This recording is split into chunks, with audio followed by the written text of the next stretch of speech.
4. juna 1992. godine krivična prijava je dostavljena Osnovnom javnom tužilaštvu u Prijedoru.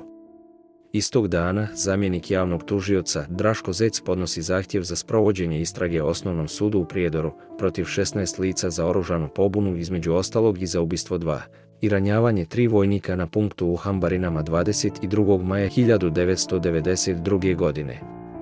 Istog dana istražni sudija Živko Dragosavljević šalje u okružni zatvor Banja Luka obavijest o produženju, odnosno određenju pritvora za Muhameda Čehajića i Mehmeda Avdića u trajanju od mjesec dana. Dopis je poslan izvjesnom Dragomiru Ćurkoviću u okružni zatvor Banja Luka. 5. juna 1992. godine istražni sudija Živko Dragosavljević donosi rješenje o sprovođenju istrage protiv 16 lica, uključujući i Ferida Sikirića.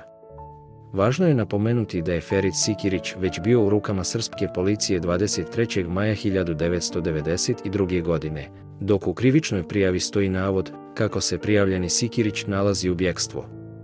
Među prijavljenima su Sikirić Ferid, radnik Bosna montaže, Avdić Mehmed, policajac, profesor Crnkić Husein, direktor Prijedorske gimnazije, i inženjer Crnkić Ešef, policajac Aziz Ališković i Husein Pašić.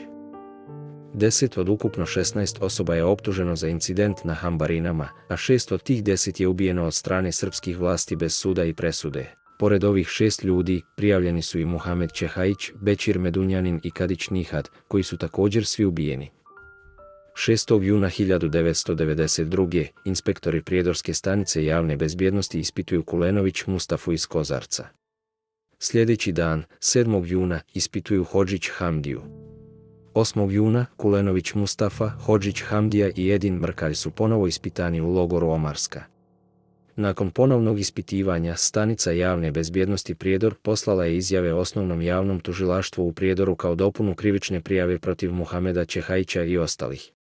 Uz već pomenute izjave, prijedorska policija također šalje izjave aktivnih policajaca Ibrahima Denića i Jakupović Hajrudina, uzete 27. maja. Dodatno, prijedorska policija pominje izjave Kahrimanović Kemala i Hodžić Ilijaza, koje nisu dostupne. Od 7 pomenutih imena, 4 su preživjeli. Denić Ibrahim i Jakupović Hajrudin su do 8. juna već bili ubijeni, što se vidi iz dokumenta, gdje je Denićevo ime prekriženo uz komentar poginuo, a Jakupovićevo ime je samo prekriženo. Kulenović Mustafa je ubijen 2 dana nakon izjave, odnosno 10. juna.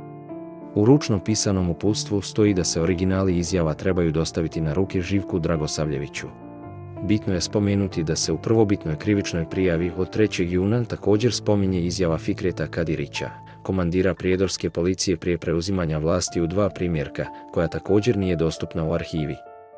Prema podacima iz knjige nestalih općine Prijedor od 30. aprila 1992. godine pa do 4. juna, dana kad je prijedorsko pravosuđe donijelo naredbu o provođenju istrage protiv 16 lica, na području opštine Prijedor je prijavljeno 591 nestalo lice.